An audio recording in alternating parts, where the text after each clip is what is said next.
ఆదిలాబాద్ జిల్లా సాత్నాల మండలం జామిని గ్రామంలోని ప్రాథమికోన్నత పాఠశాలలో భారతదేశ మొట్టమొదటి మహిళా ఉపాధ్యాయురాలు క్రాంతి జ్యోతి సావిత్రిబాయి జయంతి సందర్భంగా సావిత్రి పూలే చిత్రపటానికి పూలమాలలు వేసి ఘనంగా నివాళులర్పించారు.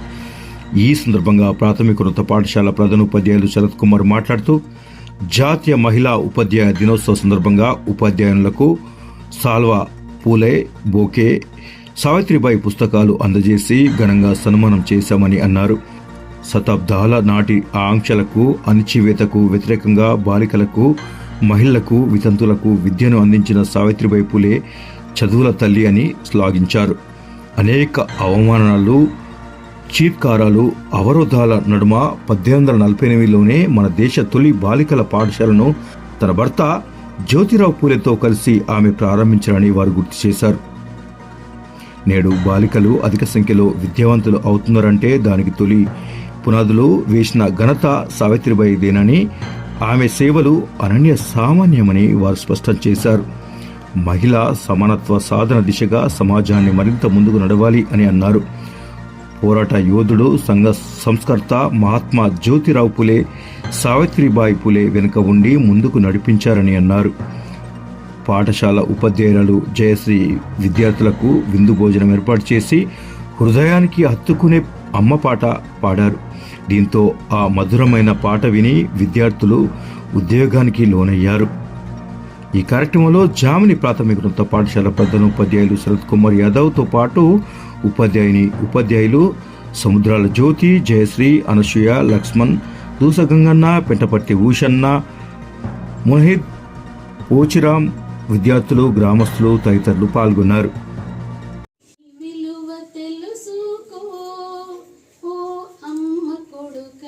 బయటపడ్డ రోజు తలచుకో, 9 నెలలు మోసినాది ఊపిరి నీకు దినాది,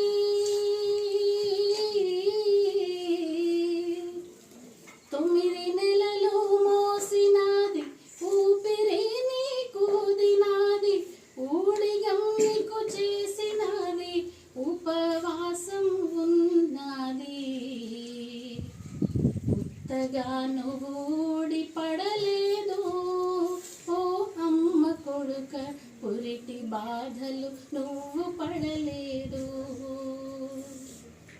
కడుపులో నువ్వు తన్నిన కంటికి రెప్పలు చూసిరా, నిదురలో నువ్వు కదిలిన తన నిదురనే బలి చేసిరా, నిండుగా నిన్ను కన్నదిరా,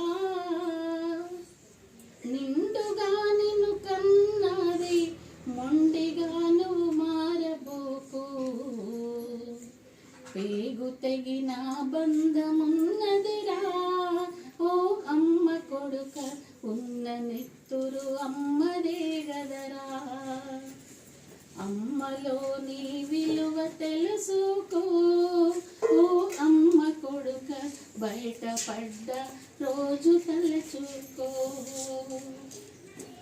ఆలి నీకు మొన్నటిదిరా పిల్లలు నిన్నటి వారే,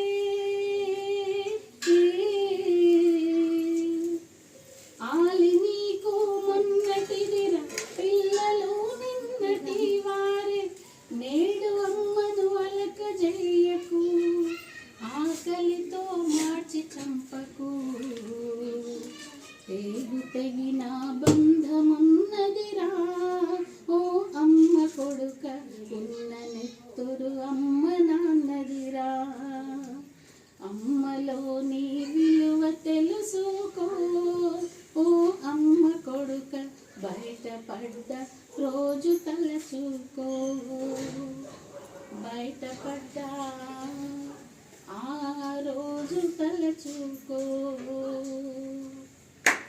మరి ఉపాధ్యాయులు అమ్మతో సమానమైనటువంటి, నిజంగా చెప్పాలంటే మహిళలు అని అంటే అసలు నిజంగా ఎంత పూజించినా కూడా, ఎంత గౌరవించినా తక్కువనే. మనం మాతృ అనేది లేకపోతే, తల్లి లేకపోతే మనం ఇక్కడ ఉండే వాళ్ళమే కాము. కాబట్టి దానితో సమానులైనటువంటి ఈ మాతృమూర్తులకు నిజంగా జాతీయ మహిళా ఉపాధ్యాయ దినోత్సవ సందర్భంగా శుభాకాంక్షలు తెలియజేస్తూ మరి ఆ కార్యక్రమము రాష్ట్ర ప్రభుత్వం ఏర్పాటు చేయడం, మన పాఠశాలలో ఏర్పాటు చేయడం, ఆ అవకాశం మరి వీళ్ళని సన్మానించే అవకాశం మా పాఠశాల అందరికీ కూడా ఉపాధ్యాయ బృందానికి కలిగించడం మరి రాష్ట్ర ప్రభుత్వానికి కూడా మేము నిజంగా కూడా అభినందిస్తున్నాం. ఎందుకని అంటే మహిళలు ఇప్పుడని కాదు, ఎప్పటి నుండో మహిళలు సృష్టి పుట్టిన నుంచే సృష్టి మహిళతోటి సృష్టి. కాబట్టి అక్కడి నుండి మహిళల యొక్క ఉన్నతి ఏ విధంగా ఉంది, ఎట్లుంది అవి అన్నీ కూడా మనకు తెలిసింది. గతంలో చరిత్ర చూసుకుంటే నిజంగా కూడా మహిళలు అణచివేత ధోరణిలో ఉండే, ఎవ్వరు కూడా బయటకు వెళ్ళే పరిస్థితులు లేని పరిస్థితులు అప్పుడు. నిజంగా కూడా మనందరికీ తెలుసు, ఆడవాళ్ళు చదివేందుకు, ఆడవాళ్ళు దేంట్లో ముందేందుకు, మగవాళ్ళు ఉంటే సరిపాయ అనే పరిస్థితులు ఉన్న నుండి ఇప్పుడు ఆడవాళ్లే ముందు మగవాళ్లే వెనుక అనే ఇట్లాంటి వాళ్ళే సావిత్రిబాయి పూలే. నిజంగా కూడా ఈమెను ఎంత కూడా మనం పొగిడినా, ఈ ఫోటోలు వేసినా దండలు వేసినా కూడా ఆనాడే ఆ సమాజం ఆమెని నిజంగా కూడా చెప్పాలని అంటే బడుగు బలహీన వర్గాల అభ్యున్నతి కొరకు మరి నిజంగా కూడా అనగారినటువంటి కులాలు కుటుంబాలని అన్నింటినీ కూడా ముందుకు నడిపించడానికి ఈరోజు ఎట్లా ఉంది, స్వార్థం, ప్రతి ఒక్కటి స్వార్థంతో ఉన్నటువంటి విషయం. మరి దాన్ని మనం దీంట్లో మీరందరూ పిల్లలు గమనించాల్సింది ఏంటి అని అంటే, ఇప్పుడు చూడండి మనం పాఠశాలలో ఇంత పెద్ద ఎత్తున ఈ ప్రోగ్రామ్ ని ఏర్పాటు చేసుకొని మహిళల్ని మనం గౌరవిస్తున్నాము అనేది అంటే మీరు అర్థం చేసుకోవాలి. ఏదో ఒక గొప్పతనం ఉంటేనే మనం ఈ రోజు ఈ కార్యక్రమాన్ని ఏర్పాటు చేసుకున్నాం. గొప్పతనం లేకుంటే పాఠశాలలో ఏ రోజు కూడా ఏ కార్యక్రమాన్ని ఏర్పాటు చేయాలి. ఉపాధ్యాయుల దినోత్సవం ఉంది, సర్వేపల్లి రాధాకృష్ణన్ పుట్టిన దినాన్ని ఉపాధ్యాయుల దినోత్సవంగా జరుపుకుంటున్నాం. దాన్ని కూడా మనం ఘనంగా పాఠశాలలో జరిపినాం. మరి ఈ రోజు మహిళా ఉపాధ్యాయ దినోత్సవం